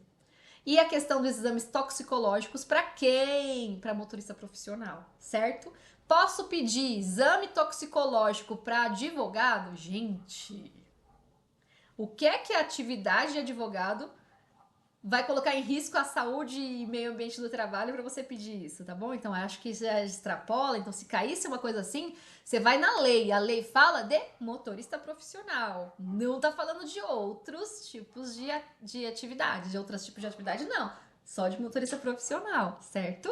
Muito, muito, muito bem. O que é insalubridade? É o que te adoece. Então, eu vou te pagar de acordo com que eu te agravo sua saúde. 10, 20, 40% sobre o salário mínimo. Grau mínimo, 10. Médio, 20. Máximo, 40%. Quem é que determina que é o grau? O médico do trabalho, o engenheiro do trabalho vai fazer o LTCAT, que é um laudo técnico, né? Sobre as condições de trabalho. E aí, quando ele faz esse laudo, ele afere, ele faz um cálculo, ele fica ali do seu lado o dia inteiro, medindo decibéis e tudo mais, para ver qual é o grau de exposição ao risco que você sofre dentro da sua atividade. Aí ele faz um laudo, e aí, de acordo com aquele laudo, a empresa te paga 10, 20 ou 40%. Certo? Certo. E não dá para acumular a insalubridade com periculosidade, tá bom? Por que não? Porque você tem que escolher entre um e outro para FGV. E aí, você tem que dar EPI para seus trabalhadores, né, empregador? E aí, o que fala o 191? Quando é que tem a eliminação ou a neutralização da insalubridade? Quando eu tenho essas medidas que conservam o ambiente de trabalho, quando eu tenho EPI de qualidade, que diminui a intensidade do agente. E aí é a Delegacia Regional do Trabalho que vai comprovar essa insalubridade, notificar a empresa, estipular prazo para sua eliminação ou neutralização na forma desse artigo. Quem que faz isso? O auditor fiscal do trabalho, tá bom? Tese de defesa de empresa, ó. A eliminação da insalubridade mediante o fornecimento de aparelho protetor aprovado pelo Ministério do Trabalho exclui o adicional. Quer dizer, você tá ali no ruído, mas você recebe um fone apropriado e eliminou a insalubridade, você não vai ter adicional de insalubridade. Nem de 10, nem de 20, nem de 40.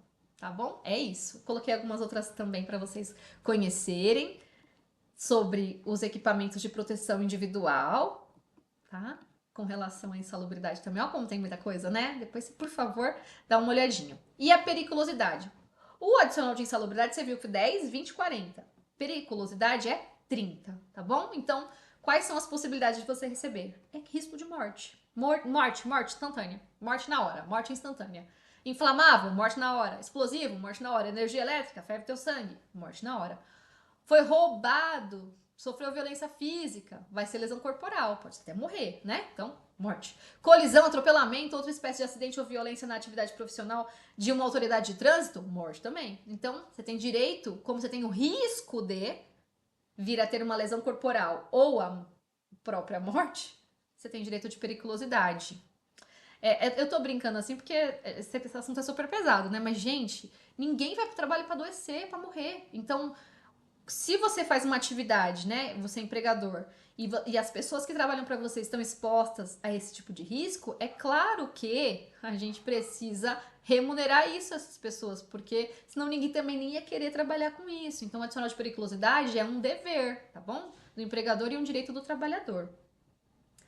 E aí eu coloquei alguns enunciados para vocês lerem também, né? Depois, se vocês quiserem, tá bom? Se der tempo e tiverem disposição também sobre o adicional de periculosidade.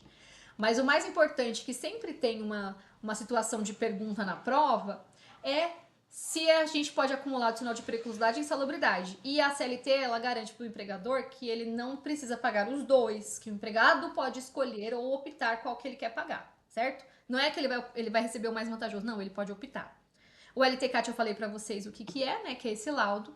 Vou falar só o que é o PPP, que é o Perfil Profissiográfico Previdenciário, que é um documento que você recebe, empregado, quando você pede ou quando você sai da empresa. E o direito de você pedir ele é imprescritível, porque é uma informação sua, né? Você tem direito a essa informação. Com relação ao acidente e doença do trabalho, é um dever do empregador garantir um ambiente de trabalho sadio, saudável, salubre, seguro, né? Trago também algumas informações sobre o que é um acidente ou doença do trabalho, que é na Lei 8213, e o que não é, porque pode ter um mix aí, né, de questões. Não é doença do trabalho, é uma doença degenerativa, aquela inerente do grupo etário, por isso que pergunta quantos anos a pessoa tem. Uma que não produza incapacidade laborativa também não é doença do trabalho. E a doença endêmica, normalmente, também não é a doença do trabalho. Falamos já sobre acidente, né, do trabalho. Para fins previdenciários, ele é equiparado ao acidente do trabalho, aquele que ocorre, né, nos horários de refeição, no descanso ou até no trajeto. Trouxe algumas súmulas também para vocês conhecerem, que é aquela que fala sobre a estabilidade de quem se machuca no trabalho. Então, se você tem uma doença ou um acidente do trabalho e você fica afastado pelo INSS, você tem direito de receber, quando você volta, quando você tem alta, direito de receber a garantia provisória de emprego. O que é isso?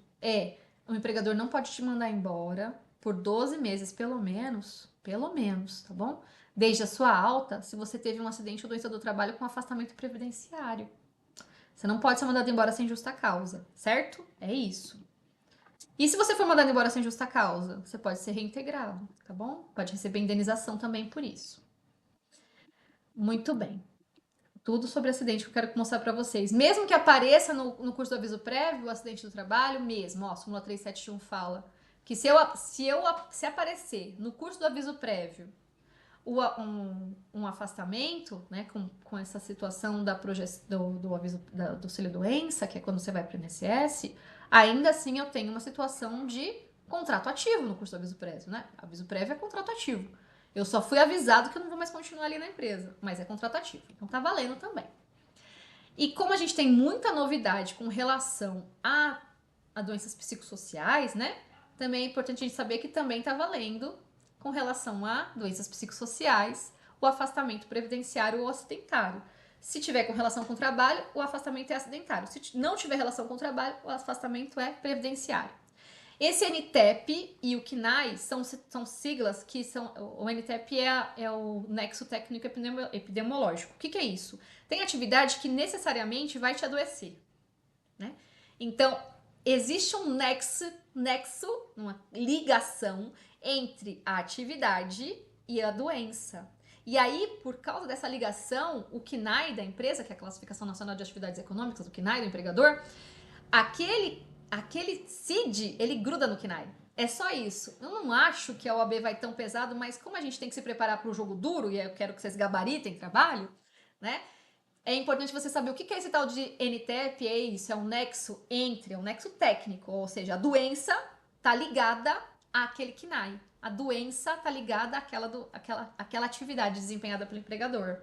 E aí, né, pra gente chegar nessa ligação, nesse nexo, eu preciso que isso seja baseado em dados verdadeiros, tá bom? Trouxe aí pra vocês os dispositivos, porque eu quero pecar pelo excesso, pra vocês terem tudo. E uma situação que pode aparecer para vocês é a violação dos direitos do trabalhador, porque o empregador paga salário, mas não dá trabalho para ele fazer. Ai, professora, é o meu sonho, mais ou menos, né, gente? Porque o trabalho, quando a gente trabalha com algo que a gente faz, gosta, o trabalho também te dá um pouco de felicidade, né? De alegria, de prazer. Então, se você é forçado ao ócio, o que eu posso fazer hoje? Ah, não tem nada para você fazer isso. Olha a sensação de inutilidade que você vai criando. Então, essa situação de se sentir inútil, se sentir desprezado, se sentir descartável, é o ócio forçado, e isso faz com que a gente tenha uma inatividade forçada. E aí, isso faz mal para toda a nossa psique e pra gente, a gente vai adoecendo. Então, isso é uma prática de assédio moral, essa prática reiterada e ilegal de ficar suprimindo as atividades do trabalhador para que ele não tenha trabalho. E aí ele vai se sentindo inútil, então isso pode gerar dano moral. Coloquei também condições precárias de higiene, pode gerar dano moral. E dano moral você paga com indenização, né? Indenização. Muito bem. Fechando aquele assunto, vamos falar dos poderes só para você entender que o empregador tem diversos poderes, né? Mas não o de te punir. Tá vendo que eu não pus punir aí, ó?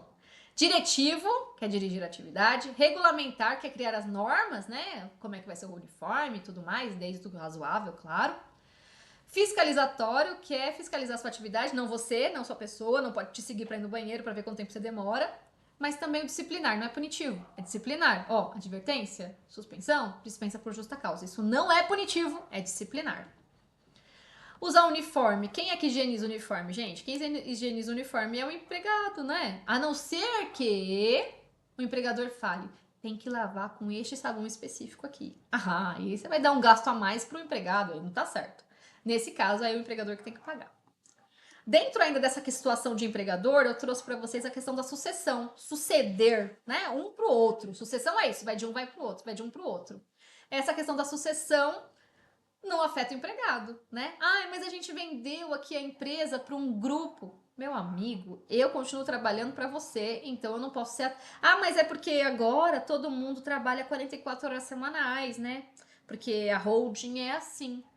Então você vai ganhar o mesmo salário e agora você não vai trabalhar mais 40, vai trabalhar 44. O que você vai fazer? Não. Eu tenho direito a me negar a trabalhar as 44 horas, é o mesmo salário. Ou então me pague a mais. Vamos negociar aqui um valor a mais, certo? Então a sucessão não pode atrapalhar. A mudança na propriedade não pode atrapalhar o meu contrato de trabalho. Não pode ser pior para mim, não pode me prejudicar, tá bom? Tá vedada prejudicar, não pode. Um outro assunto que pode cair para vocês é grupo econômico. O que eu preciso para que exista um grupo econômico? Interesse integrado, efetiva comunhão de interesses, a atuação conjunta das empresas. E se tiver isso como um grupo econômico é uma empresão, a responsabilidade é solidária, porque é um grupo econômico. Por isso que as empresas não gostam de configurar grupo econômico. Cada uma tem o CNPJ, né? Vamos imaginar, uma cuida do processamento de dados, outra cuida da área comercial. Mas eles fazem parte de um grande grupo. Vamos imaginar aqui Flores Cosméticos. Aí o Flores Cosméticos tem uma parte da empresa que é só processamento de dados. Aí tem outra parte da empresa que é só comercial. Aí tem outra parte da empresa que é só franquias. Eles são um grande grupo econômico, mas cada um tem o seu capital social diferente, suas atividades diferentes, certo? E aí eles não gostam de parecer grupo econômico. Porque eles falam assim, não, mas eu não tenho atuação conjunta das empresas integrantes. Só que às vezes tem, né? Por que eles não gostam? Porque eles não querem ter a responsabilidade solidária, não querem pagar a dívida do outro CNPJ. Quando a gente tem responsabilidade solidária, o empregado pode cobrar de qualquer CNPJ. Por quê? Porque todos eles são solidariamente responsáveis.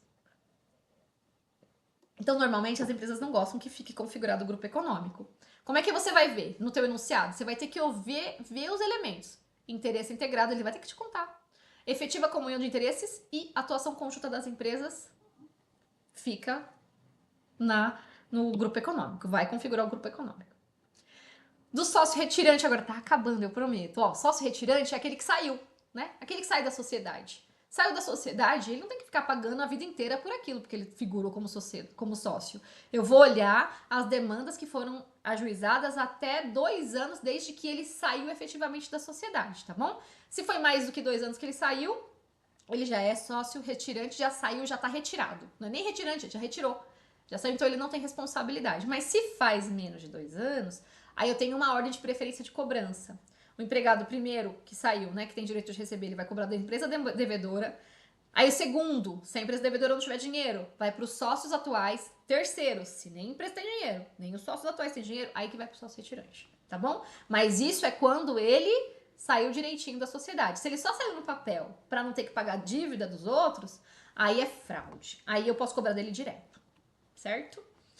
Só para vocês lembrarem que tem aí, né, encerrando aquele assunto, mas falando de férias, que é coisa boa. Então, as últimas dicas aqui. Se a pessoa tem até 5 faltas, ela tem 30 dias de férias. Se ela tem de 6 a 14 dias de falta, ela tem 24 dias de férias. Não se enganem. Vamos imaginar que a pessoa tem 10 dias de falta injustificada no período aquisitivo. Quantos dias ela tem de férias? Não é 20, é 24. Por quê? Porque a lei disse assim. Ah, a pessoa tem 23 dias de falta. Quanto que ela tem de férias? Teoricamente, professor, então 7, né? Não, mas a lei não fala isso. A lei fala, se a pessoa tiver 23 dias de faltas injustificadas, ela tem direito ainda a 18 dias de férias. Mais um terço, com certeza. Ah, a pessoa tem 33 faltas injustificadas, professora, num período aquisitivo de 1 ano. Faltou 33 meses, sem justificativa, sem atestado. E aí? Aí ela não tem mais férias, tá bom? Ela não tem mais férias. Muito bem. Também não vai ter direito a férias a pessoa que já se afastou por 6 meses para auxílio doença, por mais de 6 meses, mesmo que seja descontínuo, também não tem direito a férias. Deixou o emprego e não foi readmitido dentro de 60 dias, permaneceu na licença por mais de 30 dias com salário também. Ou deixa de trabalhar com salário por mais de 30 dias em virtude de paralisação da empresa. Ó, a pessoa já descansou 30 dias, né? Porque a empresa parou, descansou, entre aspas. É o que a lei diz, gente. Concordando ou não, a gente não tá aqui para isso. Mas a empresa já parou por 30 dias e te pagou por isso, não vai ter direito de férias, diz a CLT, tá bom? Só para vocês lembrarem que eu já falei do tempo parcial e das férias do empregado doméstico, é só para relembrar que a lei complementar fala que é o trabalho por tempo parcial, aquele que não é mais do que 25 horas, e as férias dele são proporcionais, lembra? Se ele trabalha só se ele trabalhar de 22 a 25 horas é que ele vai ter 18 dias de férias. Tá bom? Agora, se trabalhar mais do que as 25 horas, aí ele tem o período de férias de 30 dias normal, tá bom? Empregado doméstico. Por fim, greve, intervalo, prisão, suspensão disciplinar. Tudo isso aqui é suspensão do contrato de trabalho. Você vai lembrar. Não trabalha, não recebe salário. Não trabalha, não recebe salário. Diferente da suspensão é a interrupção. Não é falta de serviço se você tiver de licença maternidade, se você tiver com atestado, se você sofrer acidente do trabalho ou enfermidade, também não, certo? Ótimo. Então, esses dias são interrupção do contrato de trabalho. E com isso, quero trazer aqui para vocês, né, o meu muito obrigada. Muito obrigada por vocês terem ficado até aqui. Quero que vocês se empoderem do saber de vocês, tá bom? Lembrem do valor de vocês. É uma prova difícil? É, mas trabalho é mais vida real. Pense assim: eu vou ler o enunciado pensando quem é o meu cliente. Eu vou ler o enunciado desvendando o enunciado. Eu vou pensar nesse enunciado dizendo: eu vim aqui para vencer. Deu um cansaço? Vai no banheiro, fecha a porta e fala: eu sou um vitorioso, eu sou uma vitoriosa. Eu vim aqui para ajudar as pessoas. Eu vou passar nessa prova para ajudar as pessoas com o meu saber. Que com certeza vocês vão ser abençoados e vão ser aprovados nessa prova, tá bom? Eu desejo do fundo do meu coração muita serenidade, muita calma, muita tranquilidade. Um beijo no coração de vocês e aí a gente se vê na segunda fase. Tchau, gente!